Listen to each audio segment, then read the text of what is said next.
Hola, ¿qué tal? Soy el doctor Santiago Castelazo Alatorre, soy médico del Hospital Ángeles Lomas y adscrito de la Clínica de Medicina Materno-Fetal, y agradezco mucho al Colegio de Ginecólogos y Obstetras del Hospital Español por la invitación a participar en este curso. Yo estaré dando el tema de defectos de pared abdominal y del sistema gastrointestinal, así que pues sin más preámbulo quisiera iniciar comentando que pues los objetivos de esta plática será pues hablar brevemente de una introducción de lo que es la pared abdominal, para después hablar principalmente de las dos patologías más importantes como son la gastrosquisis y el onfalocele, y para terminar pues brevemente con unas conclusiones. Entonces, pues bueno, a manera de introducción, creo que es importante que recordemos un poco de la embriología normal y cuáles son las fases del desarrollo de los órganos abdominales y la pared abdominal. Por lo que, si recordamos, entre la cuarta y quinta semana de gestación, el disco embrionario va a iniciar el plegamiento en cuatro planos: el cefálico, el caudal y los laterales, derecho e izquierdo, siendo que cada pliegue va a converger en el sitio del ombligo, obliterando el celoma extraembrionario, y los pliegues laterales van a formar las porciones de la pared abdominal, mientras que el cefálico y el caudal formarán el epigastrio y el hipogastrio respectivamente.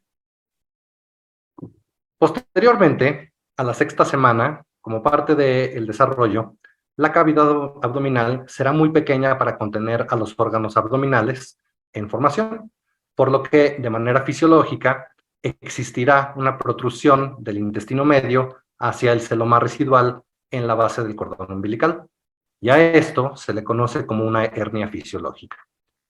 Después, conforme avanza el desarrollo, debe existir por fuera del abdomen una rotación de 90 grados en sentido antihorario alrededor del pedículo mesentérico superior, para una posterior retracción hacia la cavidad abdominal.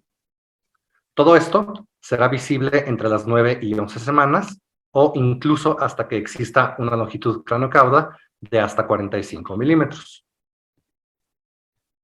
Entonces, pues una vez que sabemos lo que debe ocurrir de manera fisiológica, podemos entonces empezar a hablar de patología, por lo que quiero que pasemos a las dos patologías más importantes de la pared abdominal. No quiero dejar de mencionar que existen otras, pero son mucho menos frecuentes, por lo que hoy me quiero centrar básicamente en estas dos. La primera de ellas siendo la gastrosquisis. Entonces, la gastrosquisis se define como un defecto congénito en el que existe un orificio en la pared abdominal, que típicamente se encuentra paraumbilical, es decir, junto a la inserción del cordón, que ocasiona que los órganos abdominales se expongan hacia la cavidad amniótica directamente. Y el significado clínico radica en que esto puede ocasionar anomalías intestinales por compromiso del flujo sanguíneo e inflamación al estar expuestos al líquido amniótico de manera prolongada. Hablando un poco de las estadísticas, pues sabemos que tiene una prevalencia de 3 a 4 por cada 10.000 embarazos, que tiene una incidencia similar en hombres y mujeres, que es mayor en fetos de raza blanca, que es más frecuente que ocurra en mujeres jóvenes, típicamente menores de 20 años. ¿Por qué? Pues porque generalmente en este grupo de edad existe mayor consumo de sustancias como tabaquismo, drogas, alcohol, y hay otras situaciones como por ejemplo un índice de masa corporal bajo y un mayor índice de infecciones urinarias, que pueden contribuir a formar un defecto de este tipo. ¿Y cómo vamos a realizar el diagnóstico? Bueno, pues este se realiza por ultrasonido, y es posible detectarlo desde el ultrasonido 11-14, aunque no siempre se puede visualizar tan fácilmente. Lo que sí es obligatorio es realizarlo siempre en el segundo trimestre, durante el ultrasonido estructural. Generalmente hay una detección de hasta el 90% de los casos, ya sea durante la exploración rutinaria o cuando se realiza el cuádruple marcador en el segundo trimestre, y se encuentra una alfa-fetoproteína elevada, que hace diagnóstico diferencial con un defecto del tubo neural. Entonces, les quiero presentar este caso clínico que tuve hace un tiempo de una paciente de 27 años, primigesta, prácticamente sin antecedentes de importancia, llegó con un embarazo de 12 semanas para su estudio 11-14. En este estudio se encontró una evolución del embarazo acorde a la fecha de última menstruación, se realizó cálculo de cromosomopatías y se encontró bajo riesgo, y como hallazgos extra se encontró una translucencia nucal por arriba del percentil 95 para la edad gestacional, por lo que posteriormente se le indicó un ecocardiograma fetal, el cual fue normal. Y se observó un posible defecto de pared abdominal, que en este momento, al tener 12.0 semanas, todavía podría corresponder a una hernia fisiológica versus una gastrosquisis. Estas son algunas de las imágenes relevantes que tomamos para el caso, donde vemos una longitud craneocauda que nos daba para 11 semanas con 5 días, lo que podría reforzar el diagnóstico de una hernia fisiológica. Aquí tenemos el otro hallazgo relevante, que fue la translucencia nucal por arriba del percentil 95. Después se le hizo su ecocardiograma, salió normal. Y bueno, algunas de las imágenes relevantes, ¿no? Aquí vemos un plano de inserción de cordón, y aunque todavía cuesta un poco de trabajo visualizar nítidamente, se puede observar correctamente que existe una inserción de cordón normal, con Doppler, pero se observa esa imagen de forma paraumbilical, que pues en este momento todavía podría corresponder a la hernia fisiológica. Aquí algunos otros cortes. Este es un corte sagital donde vemos con Doppler la entrada del cordón, pero vemos ahí abajo una pequeña imagen que pudiera corresponder a la hernia o a la gastrosquisis. Algunos otros cortes donde podemos ver ahí la entrada del cordón junto al defecto. Y aquí en este video pues podemos ver cómo se observa en un plano sagital, perdón, en un plano axial, cómo va bajando la entrada del cordón, y pues se ve ahí pues ese contenido extra abdominal, ¿no? Aquí vemos este otro video, en donde estamos viendo también un barrido axial, desde el plano de la pelvis, la vejiga, llegamos al defecto y llegamos hacia la parte del corazón, ¿no? Entonces ahí se ve claramente cómo se observa pues esta imagen que pudiera corresponder a hernia versus gastrosquisis. Entonces se volvió a citar a la paciente unos días después, cuando el feto hubiera crecido un poco más y ya no fuera normal una hernia, ¿no? Después de las 12 semanas. La paciente vino a las 12.5 semanas y entonces observamos esto, la inserción de cordón, y continuamos observando el defecto a un costado de la inserción, por lo que pues en este momento ya podemos hacer diagnóstico de una gastrosquisis, ¿no? Entonces a las 11 semanas, probable hernia, y a las 12.5 una gastrosquisis. En este otro video, pues podemos ver también ahí en un corte sagital cómo se observa pues que las asas intestinales continúan estando por fuera, ¿no? Entonces, pues claramente en este momento ya tenemos diagnóstico, pasamos al corte axial y ahí vemos perfectamente el defecto, nos acercamos un poco y ahí se ve perfectamente el defecto bien definido por fuera, ¿no? Todas las asas intestinales flotando en la cavidad amniótica. Aquí les pongo de manera esquemática simplemente cómo se observa el defecto, ¿no? Vemos en el color azul el cordón umbilical, y a un costado pues vemos las asas intestinales extraabdominales. Entonces, pues habitualmente los hallazgos ultrasonográficos son que se observa un defecto paraumbilical, que casi siempre es pequeño, de entre 2 y 5 centímetros, en la mayoría de los casos, y el intestino es el único órgano expuesto, aunque si el defecto es mayor, puede protruir también el hígado y el estómago. Generalmente el estómago se desplaza por efecto del tirón de los intestinos, y la característica principal que diferencia con el onfalocele es que no va a haber una membrana que contenga los órganos, y estos flotan libremente en la cavidad amniótica. La gastrosquisis se divide en simple y compleja, y algunos hallazgos que nos pueden hablar de complejidad, que puede ocurrir hasta en el 25% de los casos, es que se observe algún dato, por ejemplo, de atresia, malrotación, perforación intestinal, necrosis o vólvulos, así como una herniación de la vejiga, que pudiera llegar a ocurrir hasta en el 6% de los casos, lo que va a ocasionar una dilatación del tracto urinario, y pues algunos otros, como por ejemplo oligohidramios. Y el seguimiento se debe realizar mediante todo un protocolo multidisciplinario de abordaje, que deberá incluir, solo si se encuentran defectos extraabdominales, la realización de estudios genéticos para descartar alteraciones cromosómicas o génicas. Si se encuentra de manera aislada, como sabemos que la gastrosquisis no se asocia con defectos genéticos, generalmente no se busca poner en riesgo el embarazo con la realización de un estudio invasivo. Y el seguimiento ecográfico debe ser desde el segundo trimestre a las 24 semanas y de ahí cada 3 a 4 semanas por dos cosas. Primero, evaluación del comportamiento de las asas intestinales y dos, porque pues un defecto de este tipo muchas veces va asociado con una restricción del crecimiento fetal que puede incrementar la mortalidad. Y la manera de dar seguimiento a las asas intestinales es, en primer lugar, catalogarlas como intra y extraabdominales y estar monitoreando la dilatación tanto del asa como del grosor de la misma. Generalmente se considera como gastrosquisis simple cuando la dilatación no supera los 25 milímetros y el grosor no supera los 3 milímetros, o que exista un cambio agudo entre evaluación y evaluación. Además, se debe dar seguimiento del bienestar fetal, que debe iniciar de manera habitual en el tercer trimestre, alrededor de las 32 semanas, con una PCS o perfil biofísico, así como un seguimiento independiente de la restricción del crecimiento. Entonces, volviendo al caso clínico, a esta paciente se le realizó entonces un ultrasonido estructural temprano en la semana 19, donde se confirmó el defecto de manera aislada, por lo que de forma multidisciplinaria se dio asesoría genética y se le comentó de la baja fuerza de asociación con cromosomopatías y posteriormente asesoría con cirugía pediátrica para llevar la vigilancia de las asas y crear un plan postnatal. En cuanto al seguimiento del crecimiento, pues en este caso ya desde esta edad se empezó a mostrar datos de restricción, por lo que se inició vigilancia del mismo desde esta etapa del embarazo. Algunas de las imágenes que tomamos en esta evaluación, donde podemos ver aquí el tamaño del defecto, que está todas las asas extraabdominales por fuera. Vemos algunas otras imágenes y videos. Aquí vemos en este video, pues cómo se ve también, ¿no? en un barrido axial, como estamos viendo, pues el contenido intestinal por fuera, ¿no? Incluso podríamos llegar a ver ahí el defecto.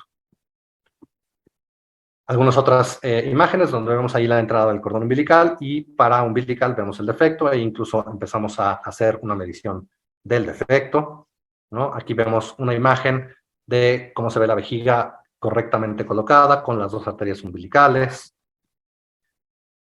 Y bueno, pues posteriormente se realizó un seguimiento a las 23.6 semanas, donde la fetometría en este momento daba para un percentil 3, lo que nos habla de restricción del crecimiento, con el Doppler dentro de parámetros normales, ¿no? Entonces, a la par vamos haciendo el seguimiento de restricción del crecimiento. Imágenes de la semana 23.6, donde pues hacemos un seguimiento detallado, donde se busca de manera dirigida todas las estructuras, como el estómago, las asas intra y extraabdominales, así como el hígado, ¿no? Y vemos que en este caso el hígado y el estómago se encontraban intraabdominales, ¿no? Entonces solamente contenido de asas por fuera de la cavidad abdominal. Aquí algunas imágenes del defecto, donde pues podemos revisar cómo se ve ahí la entrada del cordón y por fuera se ve el defecto. Aquí algunas imágenes exclusivamente de las asas extraabdominales, que pues ya tienen una apariencia más nítida, ¿no? Con una ecogenicidad más importante, más clara.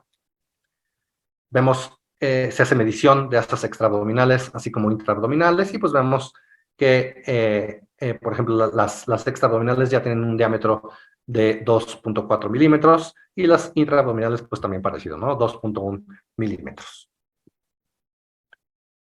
Entonces, pues en este momento, la impresión diagnóstica fue esta, un embarazo de 23.6 semanas, con una fetometría 1 o 2 semanas menor, y una gastrosquisis donde se observaban asas intestinales extraabdominales con un diámetro de 2.4 milímetros y asas intraabdominales con un diámetro de 2.1, por lo que pues en este momento el plan fue vigilancia a las 28 o 30 semanas para seguir buscando datos de restricción del crecimiento y datos de complejidad de la gastrosquisis. Entonces la volvimos a ver a las 29.1 semanas, acudió a seguimiento y la fetometría continuaba siendo 2 semanas menor, en percentil 3, por lo que ya tenía diagnóstico de restricción, y entonces pues a partir de este momento se debe realizar el seguimiento normal para este diagnóstico, ¿no? Se realiza Doppler, en el cual hasta este momento se observaba de características normales.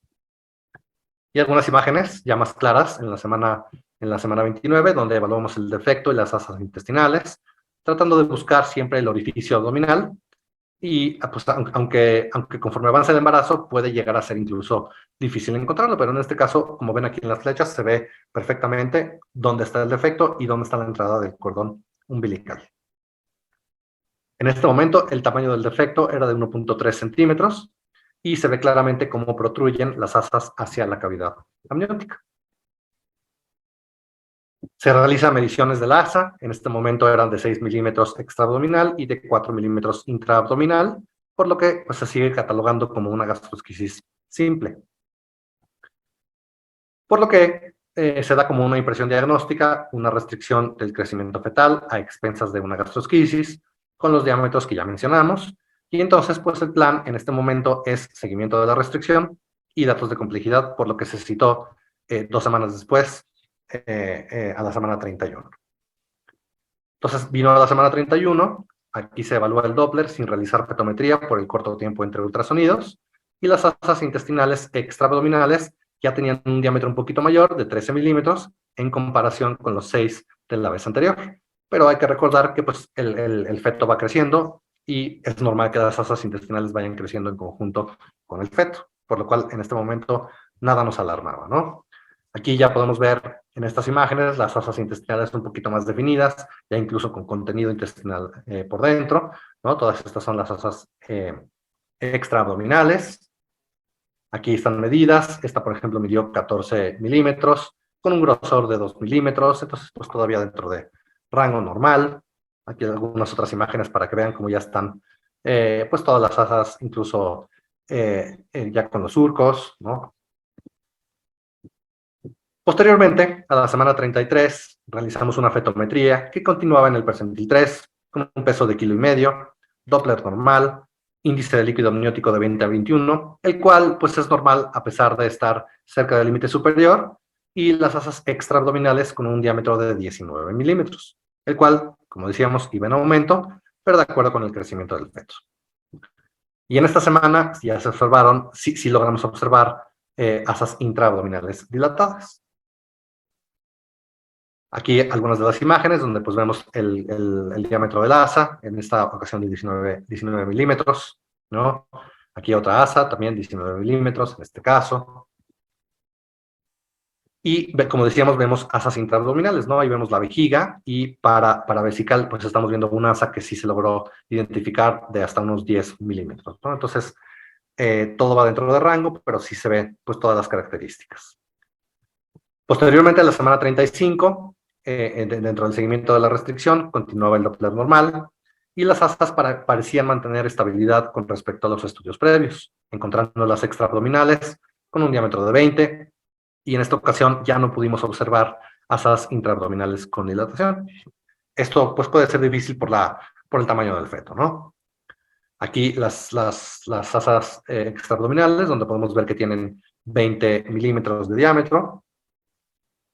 Aquí otra imagen donde estamos midiendo el diámetro así como el grosor. En este momento el grosor era de 3, ¿no? Estamos en el límite, pero es lo esperado para una asa que mide 20 milímetros, ¿no? Entonces todavía estamos dentro del rango normal y pues seguimos catalogando como una gastrosquisis simple.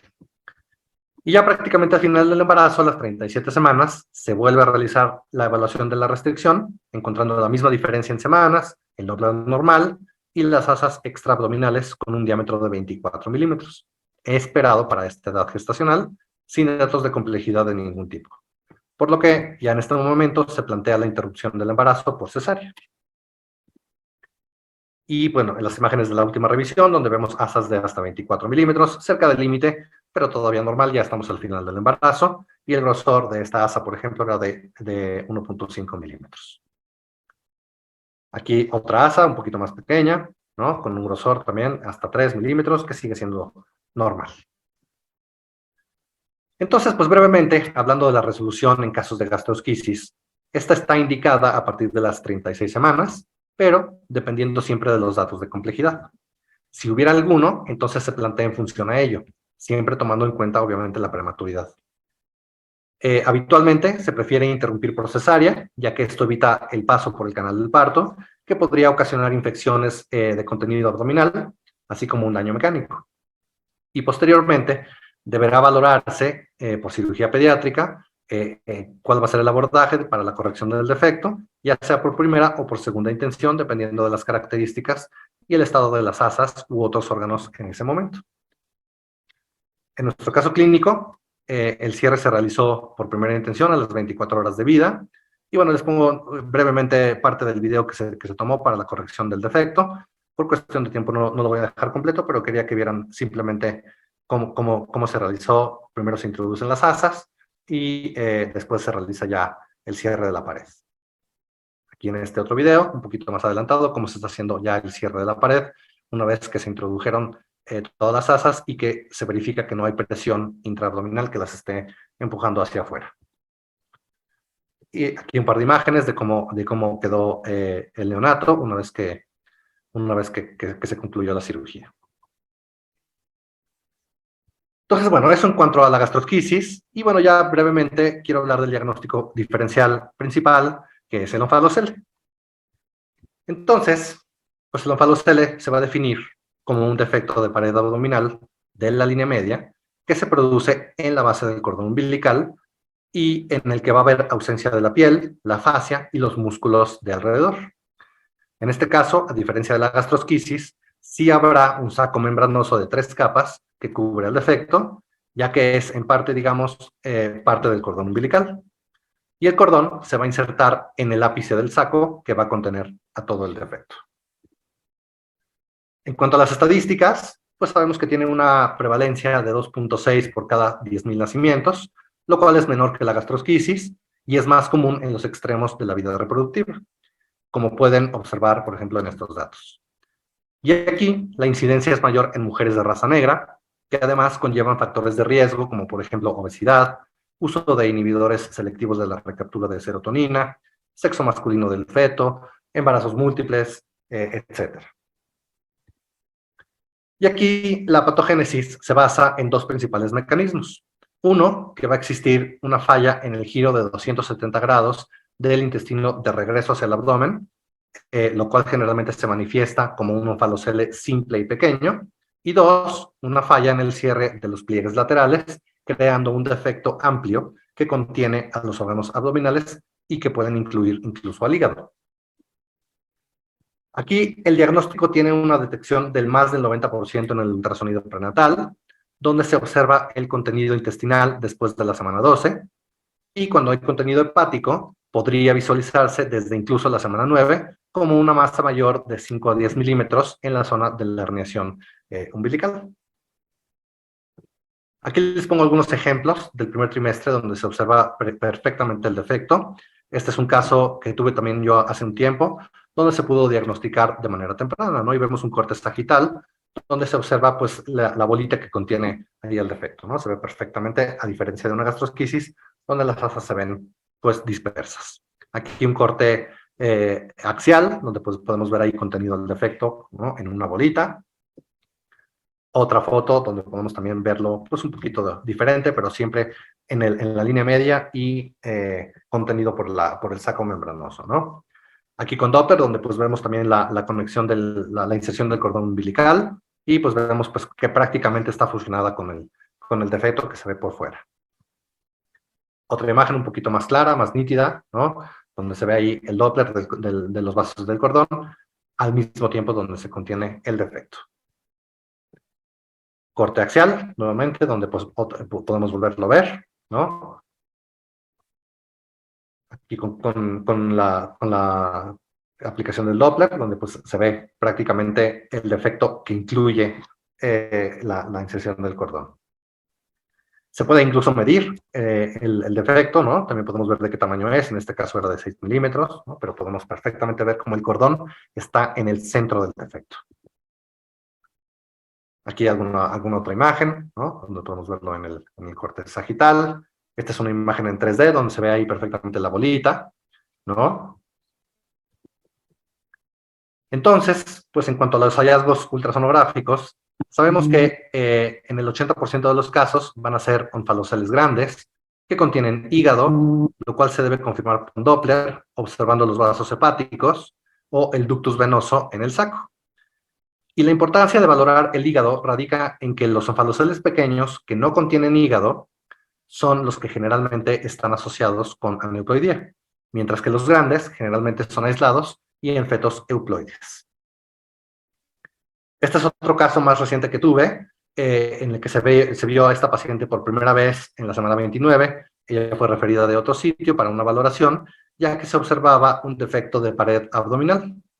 En mi exploración no se encontró ninguna otra alteración, y bueno, al momento de estar valorando el corte de entrada de cordón, se observa esta imagen, ¿no? Como que parece que está protruyendo desde el centro. Aquí podemos ver cómo se mide la circunferencia abdominal, pero vemos que hacia la izquierda se observa ahí toda una zona de asas intestinales que están como hacia afuera, ¿no? Por fuera de la pared. Se ve aquí como una estructura un poquito más cónica, donde se ve una parte más hiperecogénica, como que no debería estar, justo donde se inserta el cordón umbilical. Aquí estamos viendo cómo se inserta. Son distintas fotos del defecto para que las vayan viendo, ¿no? Aquí en esta otra, y pues fíjense cómo se observa ahí junto a la entrada del cordón, esa zona más hiperecogénica. Otra imagen, donde lo podemos ver aquí también. Y pues miren, en esta se ve un poco más como una estructura cónica, ¿no? Como que sobresale el defecto, quiere decir que es un defecto no tan pequeñito, es un defecto más grande, ¿no? Lo que nos orienta a pensar que no se trata de algo genético, ¿no? Sino una situación más de un feto euploide. Ahí está un poquito más definido con las flechas ahí el defecto.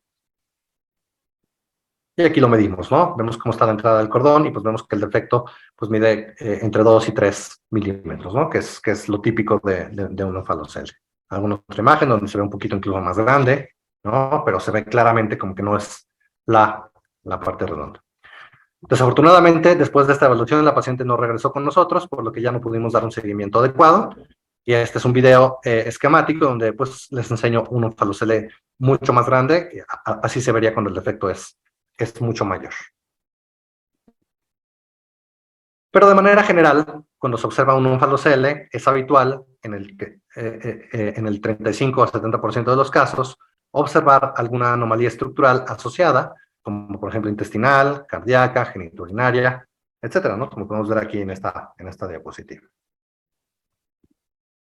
Y como decíamos, a diferencia de la gastrosquisis, este defecto sí se asocia con anomalías cromosómicas, hasta en el 60% de los casos, cuando son pequeños, y típicamente se asocia más con trisomía 18 o 13 más que con 21. Y obviamente la frecuencia es mayor cuando se encuentra más de una malformación estructural, mientras que en el 90% de los casos, cuando hay contenido hepático, el feto será euploide. El otro síndrome asociado con el onfalocele es el síndrome de Beckwith-Wiedemann, que se observa hasta en el 10 a 20% de los casos y habitualmente se observa de manera aislada. Aquí el seguimiento sí debe incluir estudios genéticos para descartar alteraciones cromosómicas, ya sea mediante una biopsia de vellosidades coriales o amniocentesis, e idealmente pues, realizar estudio de microarreglos. Idealmente también debería buscarse hacer estudios para el síndrome de Beckwith-Wiedemann, y al haber previamente descartado las trisomías, pues aunque puede ser difícil poder realizarlo, además que es un estudio costoso, ¿no? Y como parte del seguimiento, pues siempre también sugerir un ecocardiograma fetal, ya que los onfaloceles tienen una alta incidencia de anomalías cardíacas asociadas.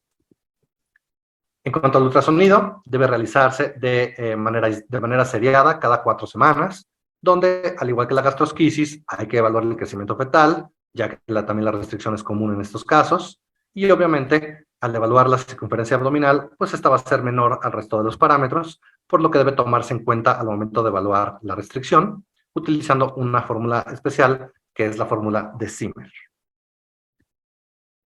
De igual manera, debe realizarse el seguimiento del bienestar fetal en la semana 32, cuando no se observan otras complicaciones, aunque pues hay que ajustar e incrementarlo cuando esté presente la restricción, oligohidramios, etc.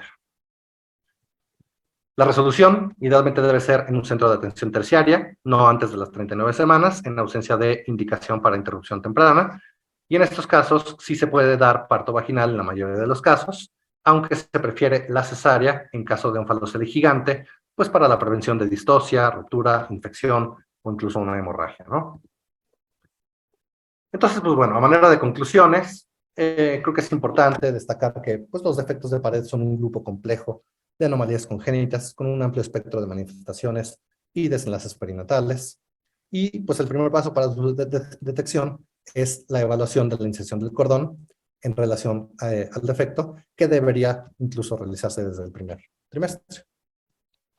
La gastrosquisis y la extrofia vesical, sobre todo, que aunque no pudimos hablar de ella, es otra de las malformaciones en las que el defecto va a ser separable de la inserción del cordón, y en el onfalocele, pues el cordón se va a insertar sobre la membrana que cubre el defecto.